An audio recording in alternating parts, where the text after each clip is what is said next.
ये हम लोग अगले पड़ाव प्रश्नोत्तर भाग के अगले पड़ाव में, जो कि 11th चैप्टर कार्य ऊर्जा एवं शक्ति का प्रश्नोत्तर भाग चल रहा था, उसका अगला पार्ट हम लोग देखने जा रहे हैं। पहले हम लोग 7 नंबर क्वेश्चन तक कर चुके थे। अब 8वां क्वेश्चन जो है वो क्या है, 8वां क्वेश्चन से स्टार्ट करते हैं। 8वां क्वेश्चन क्या कह रहा है, 5 मीटर पर सेकेंड के वेग से गतिशील भी कितना दे दिया भाई, 5 मीटर प्रति सेकेंड गतिशील किसी पिंड किसी m द्रव्यमान की वस्तु की गतिज ऊर्जा, द्रव्यमान कितना है, m है, द्रव्यमान कितना है, m है। गतिज ऊर्जा भी दे दिया है, गतिज ऊर्जा कितनी है, 25 जूल है ना, 25 जूल है। यदि उसके वेग को दोगुना कर दिया जाए, तो वेग को दोगुना कर दिया जाए तो देखो, तो पहले गतिज ऊर्जा का व्यंजक क्या होता है, 1/2 mv²। इसका वैल्यू कितना दिया है, 25 जूल। तो यहाँ पर अगर देखें, भी पता है ना, भी क्या है, पता है, भी पता है, ऊर्जा तो पता है ही, m पता नहीं है। तो पहले m यहाँ से क्या करते हैं ना, निकाल लेते हैं। m निकालने के लिए क्या करना होगा, सब को उस पार कर देंगे, केवल m को रखेंगे। तो 1/2, 2 को उस पार कर देते हैं। यहाँ भी क्या है, 5 है, तो 5 का स्क्वायर हो जाएगा। 2 को उस पार कर दिए तो 25 गुना 2 हो गया, है ना। तो यहाँ क्या लिखेंगे, m गुना 25 बराबर, उधर क्या हो गया, 25 दूनी 50 बराबर, ऐसे किए, that implies m is equal to m बराबर 50 बटा, ये 25 जब उस पार करेंगे तो क्या हो जाएगा, बटा में आ जाएगा 25, और m का वैल्यू क्या आ गया, 2, 25 दूनी 50, 2 क्या, किलोग्राम, क्योंकि m का मात्रक क्या है, किलोग्राम। यहाँ से हमको m का वैल्यू निकल गया ना। अब क्या पूछ रहा है, वेग को दुगुना कर दें, है ना। इसके बाद का हम लोग यहाँ से देखते हैं, यदि वेग को दोगुना किया जाए तो v इज इक्वल टू 2 गुना 5, यानी 2 पंचे 10 मीटर पर सेकेंड नहीं, और जो m है, m तो हमको पता है 2 किलोग्राम है। तो फाइनली जो गतिज ऊर्जा होगी, गतिज ऊर्जा क्या हो जाएगा, 1/2 m के जगह 2 और v के जगह 10। तो 1/2 m के जगह 2, v के जगह 10 का स्क्वायर। तो क्या लिखेंगे, 2 2 तो कैंसिल हो गया, 10 दाई 100, 100 क्या, जूल। अगर वेग को दोगुना कर दें, है ना, तो गतिज ऊर्जा कितनी हो जाती है, 4 गुना। गतिज ऊर्जा कितनी हो जाती है, क्योंकि 25 जूल है ना, 25 जूल है, और इस वजह से क्या हो जाती है गतिज ऊर्जा, 4 गुना। ठीक है, 25 चुकी 100। अब शक्ति, नेक्स्ट क्वेश्चन क्या है, शक्ति क्या है। तो शक्ति जो है हम पढ़ा चुके हैं, शक्ति का डिफिनेशन क्या हो जाएगा, कार्य करने की दर को शक्ति कहते हैं, है ना। कार्य करने की दर को क्या कहते हैं, शक्ति कहते हैं। इसे किससे सूचित किया जाता है, इसे P से सूचित किया जाता है ना, P से सूचित किया जाता है। इसका SI मात्रक क्या होता है, इसका SI मात्रक क्या होता है, शक्ति का SI मात्रक क्या होता है, जूल प्रति सेकेंड होता है ना। क्यों, क्योंकि ऊर्जा खपत होने की दर को ही क्या कहते हैं, शक्ति, या कार्य करने की दर को क्या कहते हैं, शक्ति।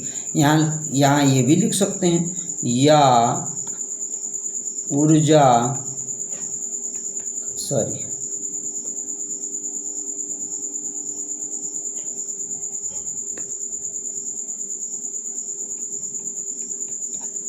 खपत होने की दर को भी शक्ति कहते हैं, जिसको जो समझ में आए, है ना।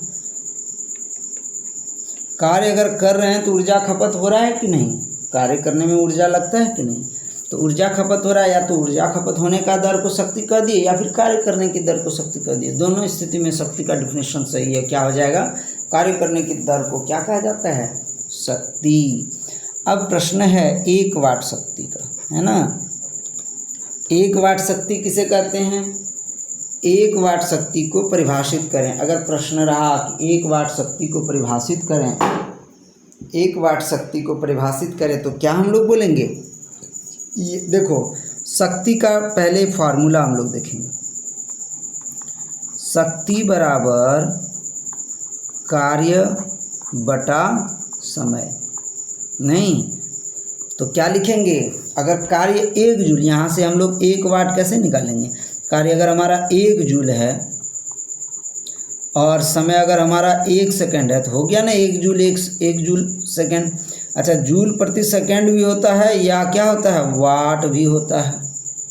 हाँ, तो 1 जूल पर सेकंड हो गया, 1 जूल प्रति सेकंड या 1 वाट, है ना। तो यहाँ क्या लिखेंगे, वाट, 1 वाट शक्ति को कैसे परिभाषित करेंगे, यदि किसी वस्तु द्वारा, है ना, 1 सेकंड में 1 जूल कार्य किया जाए तो उस वस्तु की शक्ति को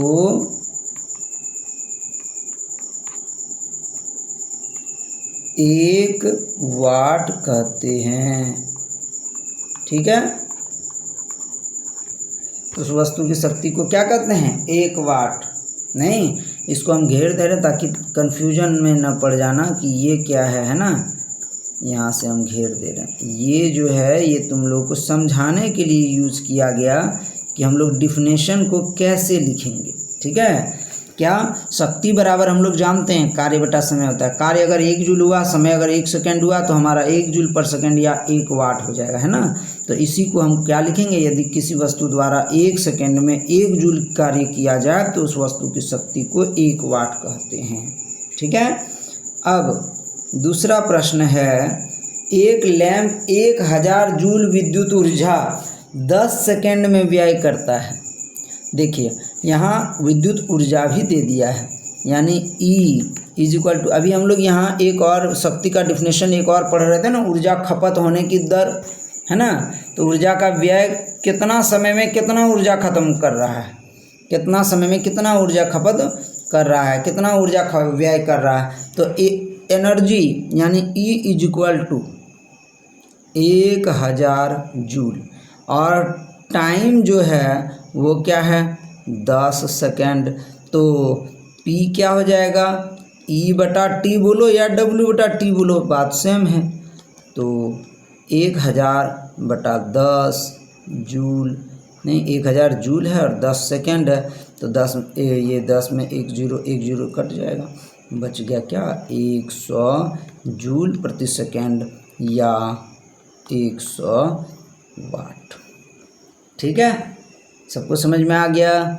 आगे बढ़े हैं, नोट भी करते जाना सब कोई, ठीक है, बेहतर होगा नोट करते जाओगे तो कॉपी में हमेशा के लिए फेयर भी रहेगा, कभी भी उल्टा के समझ सकते हैं। ठीक है, आगे औसत शक्ति को परिभाषित कीजिए। देखिए क्या होता है ना, कभी 1 सेकंड में कुछ ज़्यादा हुआ, कुछ कम हुआ, कभी ज़्यादा कभी कम, ऐसे ऐसे होते रहता है। तो प्रत्येक क्षण हम वस्तु की शक्ति को मापना थोड़ा कठिन होता है और इस वजह से इसका हम लोग ना एक लिमिट समय ले लेते हैं, 1 घंटा ले लेते हैं या 1 दिन ले लेते हैं। उसका औसत मतलब औसत शक्ति क्या होता है, प्रत्येक सेकंड में कितना, ये लगभग उसका क्या शक्ति है, उसी को औसत शक्ति कहते हैं।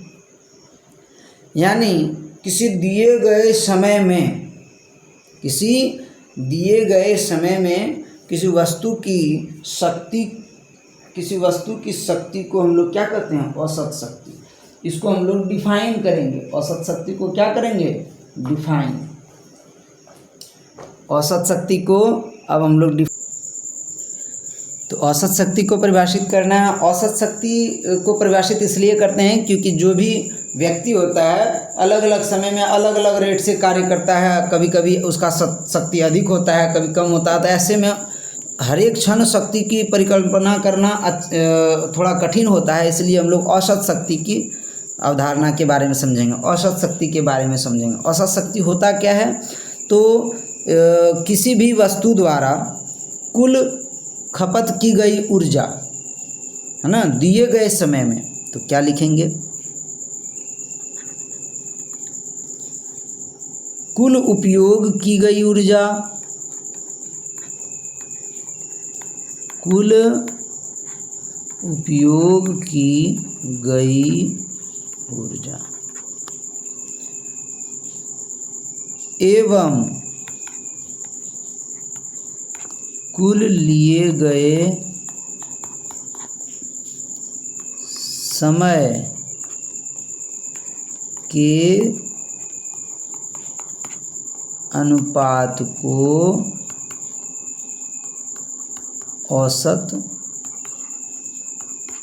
शक्ति कहते हैं। औसत शक्ति कहते हैं।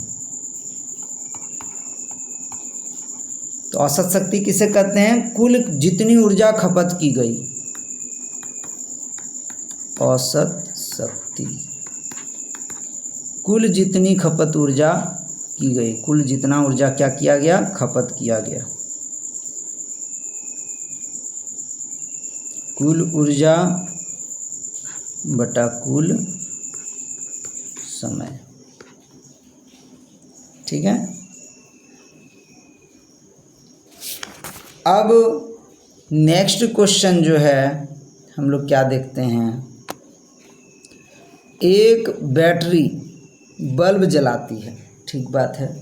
इस प्रक्रम में होने वाले ऊर्जा परिवर्तनों का वर्णन कीजिए। तो एक बात बताओ, बैटरी जो होती है तो बैटरी के अंदर क्या होता है? केमिकल्स के द्वारा उसमें ऊर्जा उत्पन्न होती है, यानी उसमें रासायनिक ऊर्जा होता है। कौन सी ऊर्जा होती है उसमें? रासायनिक ऊर्जा, है ना। ऊर्जा के विभिन्न रूप बताए थे, है ना। बैटरी में कौन सी ऊर्जा होती है? रासायनिक ऊर्जा।